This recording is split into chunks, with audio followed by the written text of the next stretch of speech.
Hello students, देखो इस प्रश्न में क्या है। एक खिलौना 3.5 सेंटीमीटर त्रिज्या वाले शंकु के आकार का है जो इसी त्रिज्या वाले गोलार्ध के ऊपर है। खिलौने की कुल ऊंचाई 15.5 सेंटीमीटर है। खिलौने के संपूर्ण पृष्ठ का क्षेत्रफल ज्ञात करना है। तो देखो चित्र यहाँ बना हुआ है। अर्धगोला है, अर्धगोला के ऊपर शंकु है। अब त्रिज्या दी हुई है, कितना है 3.5 सेंटीमीटर। तो त्रिज्या इधर होगी, ये भी तो त्रिज्या होगी।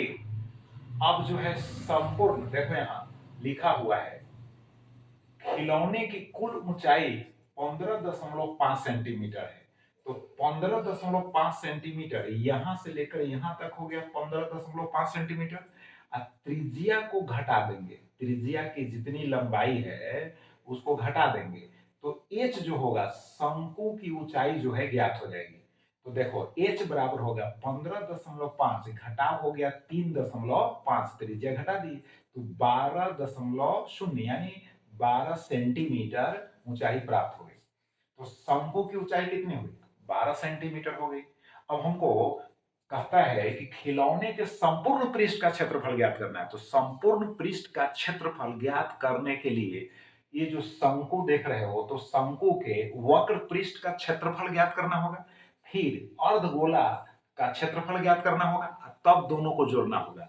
तो शंकु के वक्र पृष्ठ का क्षेत्रफल कितना होता है? पाई आर एल होता है। कई बार हम बदला चुके हैं, पाई आर एल। तो एल जो है तिरछी ऊंचाई है, प्रश्न में दी हुई नहीं है, क्वेश्चन में नहीं दिया हुआ है। तो एल निकालेंगे तो देखो पाइथागोरस थ्योरम लगा दो।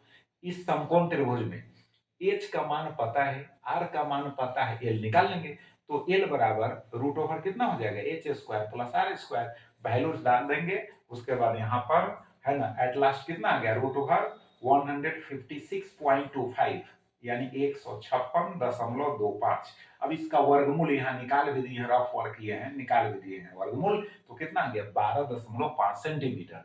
तो एल का मान निकाल लिए। अब संपूर्ण पृष्ठ क्षेत्रफल तो 2 पाई आर स्क्वायर, किसका?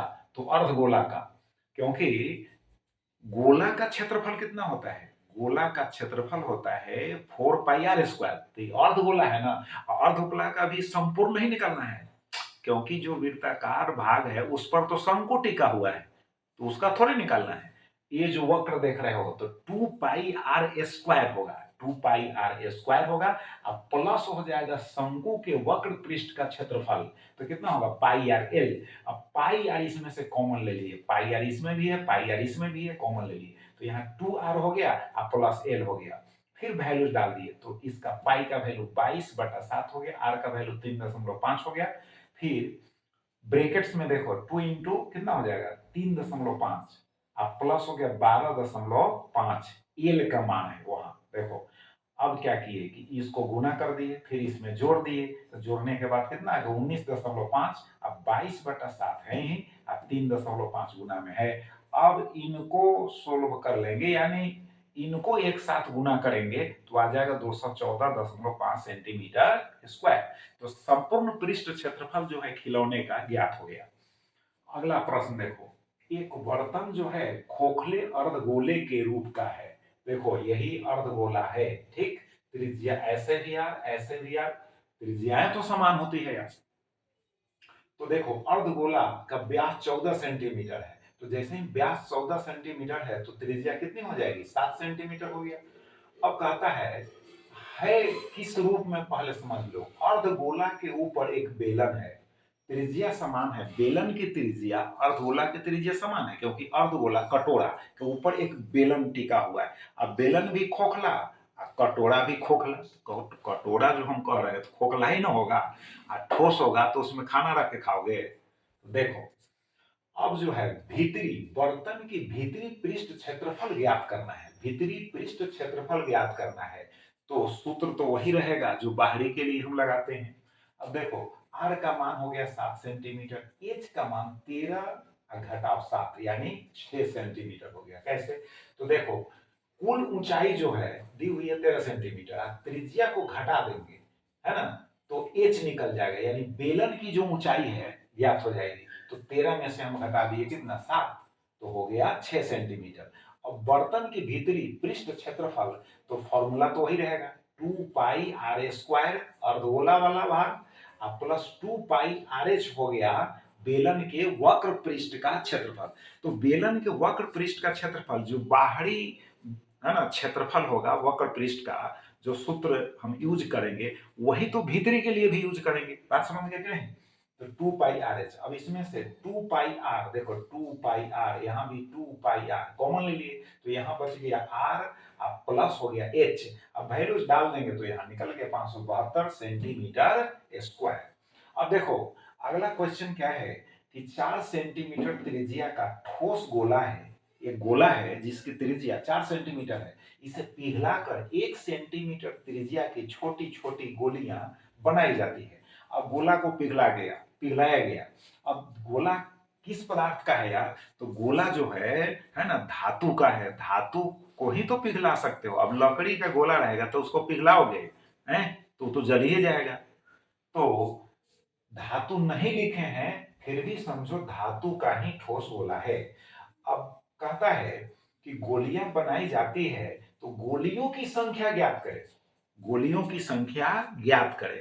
तो देखो जब गोला तुम्हारे पास है और गोला को पिघलाकर गोलियां बनाई गई, छोटी छोटी गोलियां बनाई गई, अब गोलियों की संख्या ज्ञात करना है तो मान लो कि गोलियों की संख्या स्मॉल n है, गोलियों की संख्या क्या हो गई? स्मॉल n है। अब बड़ा जो गोला है उसका आयतन, बड़े गोले का आयतन बराबर होगा n गुना एक छोटी गोली का आयतन। पहले भी बतला चुके हैं, बड़े गोले का आयतन जो है बराबर होगा स्मॉल n गुना एक छोटी गोली का आयतन। अब n बराबर क्या हो जाएगा? n संख्या है तो गोला जो है बड़ा, तो गोला का आयतन अब बटा एक गोली का आयतन। तो फॉर्मूला आयतन का तो समान ही ना होगा, अरे गोला हो चाहे गोली हो आयतन तो समान होगा, है ना? यानी सूत्र समान होगा, आयतन का सूत्र समान होगा। आयतन दोनों बराबर कैसे होगा? अब एक छोटी गोली है एक बड़ा गोला है तो आयतन का सूत्र समान होगा। और आयतन एक गोली बड़ा गोला के बराबर नहीं होगा, n गुना, आयतन भी बराबर होगा लेकिन n गुना एक गोली का आयतन बड़े गोले के आयतन के बराबर होगा। बात समझ गए?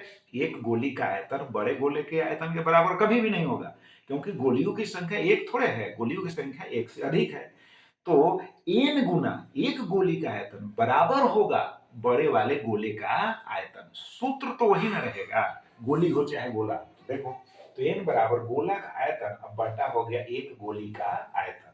तो गोला गोली का आयतन 4/3 पाई आर क्यू होगा। तो गोला का जो आयतन होगा उसमें हम कैपिटल आर यूज कर दिए हैं त्रिज्या के लिए, और गोली का जो आयतन है उसमें स्मॉल आर यूज कर दिए हैं। गोली छोटी है इसलिए स्मॉल आर, गोला बड़ा है इसलिए कैपिटल आर। अब 4/3 पाई कैंसिल हो गया तो आर क्यू अब बटा आर क्यू। अब कैपिटल आर का वैल्यू देखो कितना दिया हुआ है, तो 4 सेंटीमीटर त्रिज्या है तो यहाँ 4 गुना 4 गुना 4 3 बार लिखना पड़ेगा। अब छोटी जो गोली है ना, उसकी त्रिज्या कितनी दी हुई है? 1 सेंटीमीटर है तो 1 गुना 1 गुना 1 तो क्या होगा भाई? 4 चौका 16 चौका 64, अब बटा 1 होगा तो 64 ही ना होगा। तो इसका मतलब है कि 64 गोलियां बनाई जाती है, यानी एक गोले को पिघलाया जाता है और छोटी छोटी गोलियां बनाई जाती है ना? त्रिज्या दी हुई है तो गोलियों की संख्या प्राप्त होगी 64। अब समझ गए? अब इस तरह से और भी क्वेश्चन पूछा जा सकता है कि जैसे मान लो कि एक ठोस बेलन है, ठीक, ठोस बेलन है, आप उसकी त्रिज्या दी हुई रहेगी यार, है ना? कुछ मटेरियल तो दिया हुआ रहेगा, कुछ भौतिक राशियां तो दी हुई रहेगी, तभी ना फिर अज्ञात को निकालेंगे। कुछ भी नहीं देगा तो कुछ भी नहीं देगा तो हम कुछ भी कैसे निकालेंगे? कुछ भी देगा तब ना कुछ भी निकलेगा। तो एक बेलन है, ठोस बेलन है, धातु का बना हुआ है, अगर उसको पिघला कर है ना एक शंकु बना दिया गया तो शंकु से रिलेटेड अगर भौतिक राशि पूछी जाती है, जैसे त्रिज्या पूछ दिया जाए, है ना, चाहे ऊंचाई पूछ दिया जाए, जो भी पूछा जाए, तो उस स्थिति में भी बेलन का आयतन शंकु के आयतन के क्या होगा? बराबर होगा। क्लियर हो गया? एक बेलन तो एक शंकु, लेकिन यहाँ तो गोलियों की छोटी छोटी गोलियां बनाई गई इसलिए n से गुना करना पड़ा है। बात समझ गए? तो चलो प्रैक्टिस करो, अभ्यास करो, फिर नेक्स्ट वीडियो में मिलेंगे। बहुत बहुत धन्यवाद।